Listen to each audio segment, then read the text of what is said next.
உங்ககிட்ட இந்த ஒரு பாஸ்போர்ட் இருந்துச்சு அப்படின்னா 193 கண்ட்ரீஸ்க்கு விசா இல்லாமையே போக முடியும். அண்ட் அதுக்கு முன்னாடி நான் உங்ககிட்ட ஒரு கேள்வி கேட்குறேன்.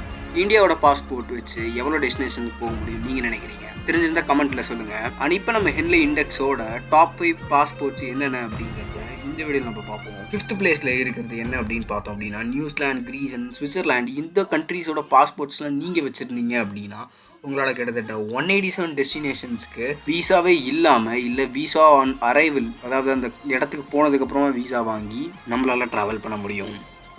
நம்பர் 4ல இருக்கிறது ஆஸ்திரியா, பெல்ஜியம், ஸ்வீடன் அப்படிங்கிற இந்த 3 யூரோப்பியன் கண்ட்ரீஸ் தான். இவங்களோட பாஸ்போர்ட் வச்சுருந்தோம் அப்படின்னா 188 கண்ட்ரீஸ்க்கு விசா எல்லாமே போக முடியும். நம்பர் 3ல இருக்கிறது என்ன அப்படின்னு பார்த்தோம் அப்படின்னா Denmark, Finland, France, German, Ireland, Italy and Spain. இவங்க எல்லாத்தோட பாஸ்போர்ட்டும் நம்ம ஹோல்ட் பண்ணியிருந்தோம் அப்படின்னா 189 டெஸ்டினேஷன்ஸ்க்கு வித்தவுட் விசா போக முடியும் நம்மளால். அண்ட் இவ்வளோ நேரம் நம்ம பார்த்ததுல மோஸ்ட்லி யூரோப்பியன் கண்ட்ரீஸ் தான் இருக்குது எக்ஸப்ட் நியூசிலாந்து. பட் ஆனால் பட் செகண்ட் பிளேஸில் இருக்கிற இந்த 2 கண்ட்ரீஸுமே வந்து பார்த்தோம் அப்படின்னா ஒரு ஏஷியன் கண்ட்ரி, அதுதான் ஜப்பான் அண்ட் சவுத் கொரியா. இந்த 2 கண்ட்ரியோட பாஸ்போர்ட் வச்சு நம்மளால் கிட்டத்தட்ட 190 கண்ட்ரீஸ்க்கு போக முடியும்.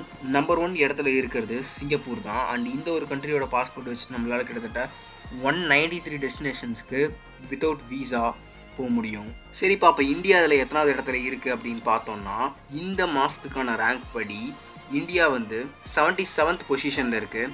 ஆனால் இதே வருஷத்தோட ஸ்டார்டிங்கில் எடுத்து பார்த்தோம் அப்படின்னா 85th பொசிஷனில் தான் இருந்திருக்கு. ஸோ இது இந்தியன் பாஸ்போர்ட்ஸ்க்கு ஒரு நல்ல முன்னேற்றம் அப்படின்னே சொல்லலாம்.